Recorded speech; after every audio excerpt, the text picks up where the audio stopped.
Друзья, всем привет! С вами Айман Ескараева. Добро пожаловать на мой канал.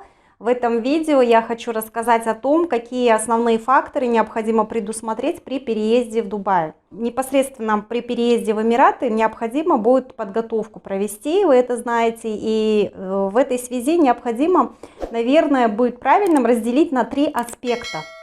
Как необходимо переехать и какие факторы учесть. Итак, первое. Внутренний аспект – это проработка эмоционально-психологического, наверное, своего состояния для того, чтобы эффективно переехать и не потерять время на работу со своими страхами, со своим стрессом. В любом случае переезд в Эмираты, переезд вообще на любую другую новую страну – это всегда стресс. В этом нет ничего такого, это все проходят через этот этап, это преодоление себя, это покидание зоны комфорта, это новая совершенно атмосфера, среда, новый климат, новые люди, и это кардинальная смена обстановки. Поэтому нужно быть готовыми к тому, что вас подстерегает здесь небольшой, может быть, у кого-то будет культурный шок, может, у кого-то и не будет, кто-то привык, это люди разные, адаптация у всех разная, но важно понять, что необходимо проработать внутри себя эти важные моменты для того, чтобы быть более подготовленным при переезде. Итак, в этой связи отдельно от того, что мы говорим сейчас о психологических каких-то моментах, о каком-то таком уровне прокрастинации, может быть, который вы испытаете, когда вы только сюда приедете, какой-то эффект того, что вы первое время будете пока вникать, свыкаться с этой обстановкой. Очень важный момент, который я бы хотела, наверное, отметить, это важность расставления приоритетов. Почему важно расставить приоритеты? Потому что люди очень часто сюда приезжают, когда и немножко теряют фокус от цели. Если вы приехали сюда делать карьеру, лично развиваться, то важно оставаться в этой своей дорожке. Потому что очень часто я вижу, что девушки могут приехать, немножко отвлечься, увлечься каким-нибудь молодым человеком, или же парни. Где-то вот есть один знакомый, который приехал сюда, он немножко растерялся, 2 недели он ничего не делал по поиску работы, то есть потому что он, в принципе, мне признавался, говорит, я не знаю, что-то со мной происходит, вот я не могу себя взять в руки, я все хожу вот в какой-то такой прокрастинации.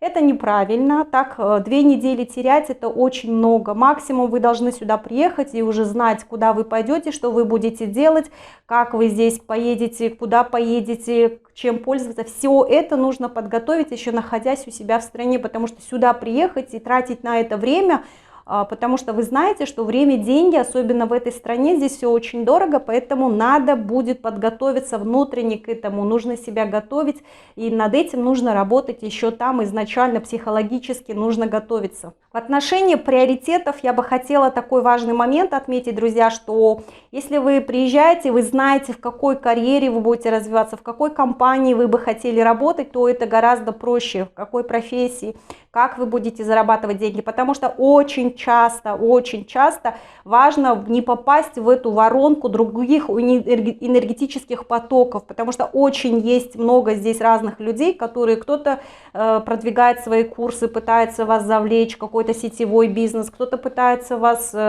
подписать на какой-то сомнительный проект, кто-то еще куда-то тянет вас на быстрый заработок, куда-то там под комиссию поработать. Такие вещи, друзья, вы сразу должны понимать, что есть такие факты, и нужно ли вам это, вы просто потеряете время.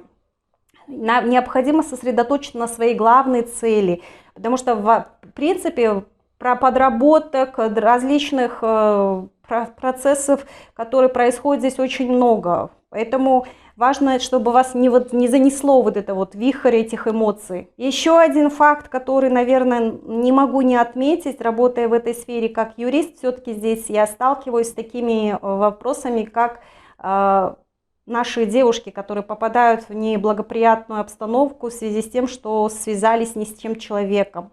Дорогие девушки, молодые, красивые, которые вы всегда приезжаете сюда в надежде, что может быть где-то что-то, какого-то вы встретите своего избранника, пожалуйста, дайте себе время полгода, не лезьте в омут с головой в эти отношения с первым встречным, который предлагает вам замуж.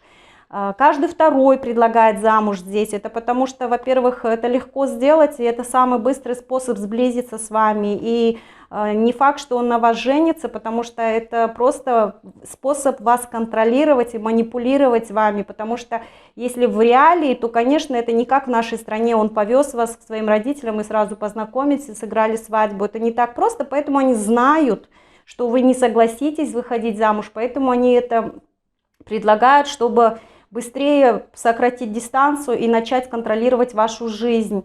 Это неплохо, возможно, но это, по крайней мере, наверное, наивно полагать, что в этой стране, где 90% мужчин женаты, где приезжают сюда подзаработать и отправить деньги своей семье, что вы придете и сразу выходите замуж удачно. Это на самом деле не совсем правильно. В большей степени вы потеряете время, энергию, молодость. И это не мое право вам вообще, наверное, такое говорить. Вы взрослые люди, сами решаете, но просто совет примите как от старшей сестры, подруги, я не знаю, потому что, ну, все-таки не первый год замужем, я 20 лет замужем, у меня дочка, я ее тоже ращу, вот, и хотелось бы, чтобы уберечь вас, потому что очень много фактов потом, когда эти горе-ухажеры за девушками ходят и пытаются угрожать, и много-много таких есть фактов, о которых вы не знаете, и дай бог, чтобы вы не знали и дальше, но не торопитесь в этой стране, не все так на самом деле, как выглядит снаружи. Второй главный фактор, на который необходимо обратить внимание, если вы будете делить свой переезд на какие-то аспекты, то это информационно-организационный момент, я бы выделила, это собрать всю информацию. Друзья, вам нужно полностью собрать всю информацию со всех источников, с каких только возможно.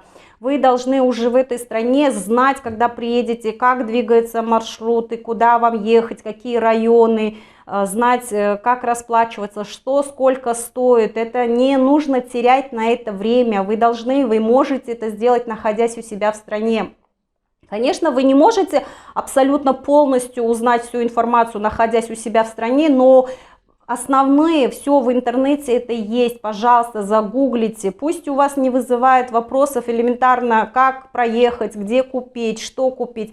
Купите себе зарядку дополнительную, там шнуры, вот эти все, как пауэрбанки, я не знаю, что еще можно будет. Все эти мелочи, детали, лекарственные препараты какие-то с собой захватите.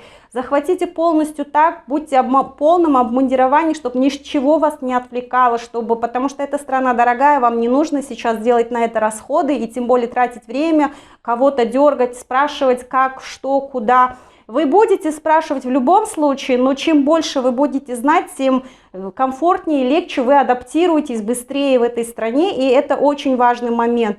Очень важный момент подготовить резюме, подготовить LinkedIn, контакты, с кем-то завязать уже конкретно общение, встречи, набить, и это все нужно сделать, находясь в своей стране, для того, чтобы здесь уже сидеть и знать, у вас конкретный будет план. То есть, если вы приехали сюда, у вас нету плана, с кем встретиться, куда пойти, какие-то наработки, которые вы не сделали дома, то вы здесь будете в какой-то такой попадете в поток и будете, это может вас немножко вывести из колеи. А когда вы знаете четко, что нужно делать, хотя бы начните шаг за шагом, и вы придете к этому, к своей цели, и немножко это будет плавное вхождение на рынок. Самый главный аспект, третий, это финансовый аспект, друзья. Не могу не затронуть, потому что финансы – это ваша безопасность, это ваша уверенность. Если вы в достаточной степени не обеспечили себе финансовую подушку безопасности, приезжая в эту страну, хотя бы на 3 месяца у вас должен быть запас бюджета, то вы будете дальше соглашаться на очень низкую зарплату, вы будете чувствовать неуверенность на собеседовании, вы будете ждать того, что кто-то что-то вам быстро подвернется, соглашаться на какие-то ущемляющие вас права, ущемляющие вас какие-то условия трудовые, и это очень сильно видно, когда вы уже начинаете давать слабинку, потому что у вас заканчивается бюджет, и не рассчитывайте, что вы будете у кого-то здесь занимать. Во-первых, здесь никто не занимает, во-вторых, это на самом деле очень неправильно рассчитывать, что вы приедете и кто-то вам может занять денег и так далее. Поэтому, друзья, как минимум на 3 месяца, а желательно на 5 месяцев как минимум. То есть в любом случае, чем больше у вас запас прочности, тем сильнее вы стоите на ногах, тем лучшие условия вы сможете себе выторговать на собеседовании. Поэтому, друзья, учтите, что у вас должен быть хороший финансовый запас. И сейчас, возвращаясь к цифрам, какие суммы необходимо на месяц иметь в Дубае, например, для того, чтобы прожить. Мне очень трудно судить, потому что давать советы в таких цифренных значениях очень трудно. Люди разные, у каждого свои разные потребности. Если я сейчас скажу, там, живите в Аль-Барше, в шеринге, кто-то может возмутиться. Но на самом деле для начала, если мы возьмем минимально $1000, я не знаю, может быть сейчас уже и меньше можно, может быть больше, но в среднем $1000 на месяц, я думаю, с учетом того, что вы 1000 дирхам оплачиваете в шеринге за койко-место в месяц и сами готовите, где-то экономите, и никаких первоначально расходов не несете ни на какие оздоровительные процедуры, там лечение, что-то у вас, вам не нужно докупать одежду, я думаю, что вам $1000 в месяц сполна хватит. Передвижение у вас будет на метро, вы купите карточку. И думаю, что, может быть, кто-то подправит, может быть, какие-то другие. Но сейчас вот такие цены, я думаю, что вполне можно прожить месяц с этой суммой. Итого $3000, это на 3 месяца. Вполне, я думаю, достаточно для вот среднего молодого человека, девушки, первое время продержаться, пока вы не найдете здесь работу, друзья. Советы от Айман Ескараевой, друзья, это была такая попытка разложить по полочкам небольшие аспекты, важные аспекты переезда в Дубай. Подписывайтесь на мой канал, пишите свои вопросы в комментариях, подписывайтесь на меня в социальных сетях, в Инстаграм, где я более подробно рассказываю о законодательстве в Эмиратах. Спасибо вам большое за внимание, надеюсь, это видео было полезным.